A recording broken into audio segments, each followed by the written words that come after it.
എല്ലാവർക്കും നമസ്കാരം. അപ്പോൾ ഇന്ന് നമ്മൾ തൃശ്ശൂർ ജില്ലയിൽ കുറച്ച് ഭക്ഷ്യക്കിറ്റ് വിതരണം ചെയ്തു കേട്ടോ. അതെന്താ വെച്ചാൽ നമ്മൾ എല്ലാ മാസവും തുടക്കത്തിൽ ഭക്ഷ്യക്കിറ്റുകൾ വിതരണം ചെയ്യുന്നുണ്ട്. നിങ്ങളുടെ ഓരോരുത്തരുടെയും സഹായം സഹകരണം കൊണ്ടാണ് നല്ല രീതിയിൽ ഇപ്പോൾ കൊടുത്തു പോകാൻ സാധിക്കുന്നത്. അപ്പോൾ ആ വീഡിയോ കണ്ടിട്ട് ഒരു കുടുംബം കുറച്ച് പേർക്കുള്ള ഭക്ഷ്യക്കിറ്റ് സ്പോൺസർ ചെയ്തിട്ടുണ്ടായിരുന്നു.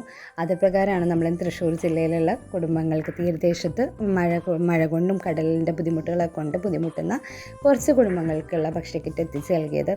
ഒരുപാട് സന്തോഷം. നമ്മളായിട്ട് സഹകരിച്ച് അങ്ങനെ കുറച്ച് പേർക്കെങ്കിലും ഭക്ഷണം എത്തിക്കാൻ സഹായിച്ച കുടുംബത്തിന് എല്ലാവിധ നന്മകളും നേരുന്നു. മാക്സിമം വീഡിയോസ് മുഖം ബ്ലർ ചെയ്തിട്ട് തന്നെയാണ് നമ്മൾ ഓരോ വീഡിയോസും നമ്മുടെ ഏതൊരു വീഡിയോ ആണ് നമ്മൾ പുറത്ത് വിടാറ്. കാരണം അത് കൊടുക്കുന്നവർക്കും അത് തന്നെയാണ് താല്പര്യം. വാങ്ങിക്കുന്നവരും വളരെ ബുദ്ധിമുട്ടുള്ളതുകൊണ്ടാണല്ലോ ഒരാളുടെ കയ്യിൽ നിന്ന് അത് വാങ്ങിക്കേണ്ടി വരുന്നത്. അപ്പോൾ ആ സഹായം സ്വീകരിക്കുന്ന ആളെ നമ്മൾ കാണിക്കാനായിട്ട് പലപ്പോഴും ശ്രമിക്കാറില്ല. നമ്മളങ്ങനെ തന്നെയാണ് മുന്നോട്ട് പോകുന്നത്. എന്തായാലും ഒരുപാട് സന്തോഷം. സഹായിക്കുന്ന എല്ലാവർക്കും എല്ലാവിധ നന്മകളും ഉണ്ടാവട്ടെ. താങ്ക്